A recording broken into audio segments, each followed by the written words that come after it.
उत्तर प्रदेश के 9 विधानसभा सीटों पर उपचुनाव होने जा रहा है और 2 दिन से भी कम समय बचा है जब इन तमाम 9 सीटों पर मतदान होगा। आज शाम तमाम इन सीटों पर जो प्रचार है वो भी थम जाएगा। उत्तर प्रदेश के कानपुर की आने वाली सीसामऊ सीट बेहद ज़्यादा चर्चा में है। चर्चा के कई अलग अलग कारण हैं, लेकिन आज हम एक अलग विषय पर बात करने जा रहे हैं। हमारे साथ भारतीय जनता पार्टी के पुराने नेता और कार्यकर्ता सिख समुदाय से आने वाले सरदार परविंदर जी हैं। तो जाहिर सी बात है, इस पूरे उपचुनाव में सिख समुदाय की क्या भूमिका रहने वाली है, इस पर चर्चा होगी। सरदार जी, बहुत स्वागत है आपका। धन्यवाद। 9 सीटों पर उपचुनाव हो रहा है, लेकिन अगर हम सिख समुदाय की बात करते हैं तो सीसामऊ में एक बड़ी आबादी है जो निवास करती है सिख समुदाय की वहाँ पर। क्या आप तो भारतीय जनता पार्टी से जुड़े हुए हैं, लिहाजा आप उसी की तारीफ़ करेंगे, उसी को ही डिफेंड भी करेंगे, लेकिन ज़मीनी हकीकत क्या कहती है? आप भी वहाँ का दौरा करके आए। देखिए, मैं पहली बात तो आपको बताऊँ कि मैं बहुत निष्पक्षता से आपसे बात करना चाह रहा हूँ। मैं लगभग 10-11 दिन मेरा लगातार प्रवास रहा है सीसामऊ पर। 8 से 9 हज़ार सिख आबादी, इसके अलावा पंजाबी और सिंधी मिला के लगभग 15 हज़ार की आबादी है और सबने मन बना लिया है, क्योंकि माननीय सुरेश खन्ना जी ने जिस प्रकार से वहाँ डोर टू डोर कैंपेन किया है, वहाँ के माननीय क्षेत्रीय अध्यक्ष और वहाँ के प्रभारी अनूप गुप्ता जी, सभी लोग जो निकले हैं, अरुण पाठक जी वहाँ के एमएलसी, सभी लोग घर घर गए हैं। तो जो माहौल है, मैं आपको बहुत ईमानदारी से बताना चाहता हूँ, एक ऐसा लग रहा है कि हम लोग पूर्व की कभी भी चुनाव ना भूतो ना भविष्य वाली स्थिति आ रही है। और मैं आपको बताऊं कि हम लोग ये चुनाव जीतने जा रहे हैं।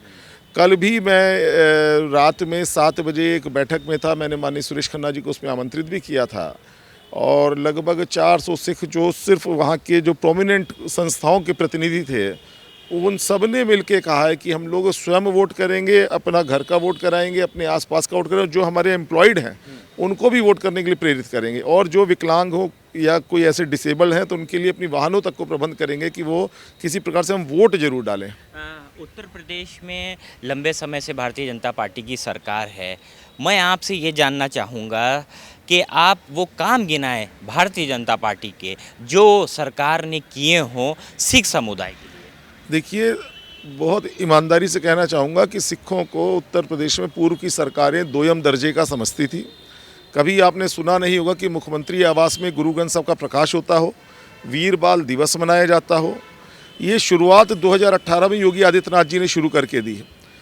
माननीय मुख्यमंत्री जी का सिखों के प्रति प्रेम इतना है कि 7 वर्षों में लगभग 63 से 64 बार मेरे साथ विभिन्न गुरुद्वारों के कार्यक्रमों में गए।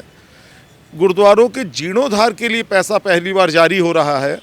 मैं आपको बताना चाहूँगा, पीलीभीत में भगत धन्ना जी गुरुद्वारा के जीर्णोद्धार के लिए 40 लाख रुपया देना, आजमगढ़ में निजामाबाद तहसील में चरुण पादुका गुरुद्वारा के लिए 51 लाख रुपया देना, गोरखपुर में मोहद्दीपुर गुरुद्वारा के लिए 1.25 करोड़ रुपया देना, जटाशंकर गुरुद्वारा के लिए 2.25 करोड़ देना, मथुरा वृंदावन, ऐसे अनेक, मतलब इस समय तो मैं कह सकता हूं कि जो वास्तविक अल्पसंख्यक सिख हैं उनके प्रति जितने काम हो रहे हैं, और सबसे बड़ा जो हमको गिफ्ट करतारपुर कॉरिडोर का मिला है, वो माननीय मोदी जी की जो भेंट है, वो तो हम लोग सारा जीवन सोचते थे आज़ादी के बाद कभी हम लोग दर्शन भी कर पाएंगे, तो आज हम लोग उसके दर्शन कर पा रहे हैं। सरदार जी, आपको नहीं लगता उत्तर प्रदेश की भारतीय जनता पार्टी में कोई बड़ा चेहरा आपके समुदाय का नहीं आता है?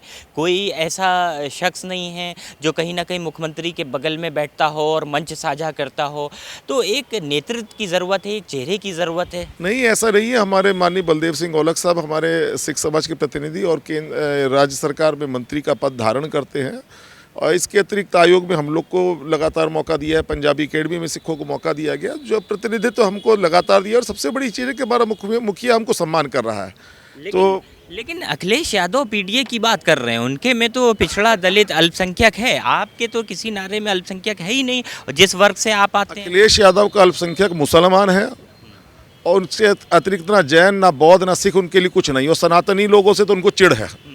तो इसलिए मैं आपको बता देना चाहता हूं कि इस बार हम किसी पीडीए, किसी अन्य, मैं किसी नारे को उल्टा गलत नहीं कहूँगा, हम एक रहेंगे, नेक रहेंगे के तर्ज पे हम लोग पूरा सब लोग एक होके वोट करने जा रहे हैं, और सुरेश अवस्थी जी को सीसामऊ से हम लोग निकाल के इस बार जितवा के भेजेंगे। आप कह रहे हैं एक रहेंगे तो नेक रहेंगे, वो कह रहे हैं एक रहेंगे तो सेफ रहेंगे। नहीं, मैं कह रहा हूँ एक रहेंगे, माननीय मुख्यमंत्री जी का कहना है एक रहेंगे नेक रहेंगे, एक रहेंगे तो सेफ रहेंगे।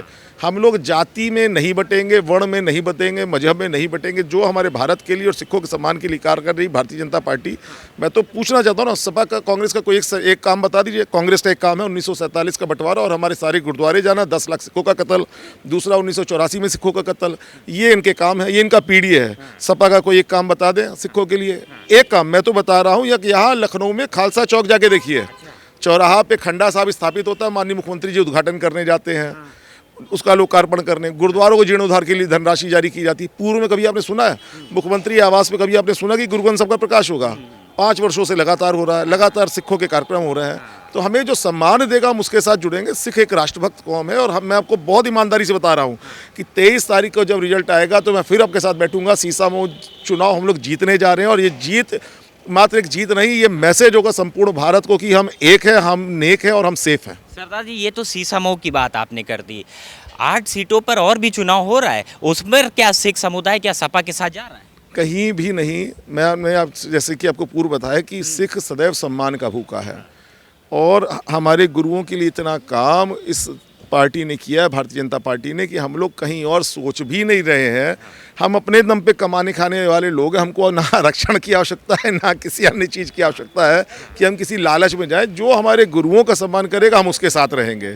तो भारतीय जनता पार्टी ने सिखों को इतनी सौगातें दी हैं कि हम लोग संपूर्ण भारत का सिख आज सिर्फ भारतीय जनता पार्टी की ओर देख रहा है। और उत्तर प्रदेश में तो योगी जी ने एक बहाव ला दिया है। आज अल्पसंख्यक आयोग में कभी आपने सुना था कि वहाँ पे भी सिखों को कोई प्रतिनिधित्व मिलता है? खाली पड़ा हुआ है। मैं आपको बताना चाहता हूँ, नहीं तो फिर हो जाएगा। मैं 6 वर्ष लगातार सदस्य रहा, तो ये बहुत बड़ी बात। कब होगा?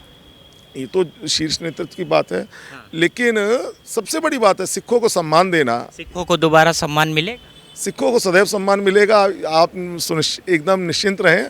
और हम लोग फिर बैठेंगे और सिखों का सम्मान यदि अक्षुण्ण है तो भारतीय जनता पार्टी की सरकार में, ये मैं बताना चाहता हूँ। बहुत शुक्रिया बात करने के लिए। तो ये आप भारतीय जनता पार्टी के नेता सरदार परविंदर सिंह को सुन रहे थे।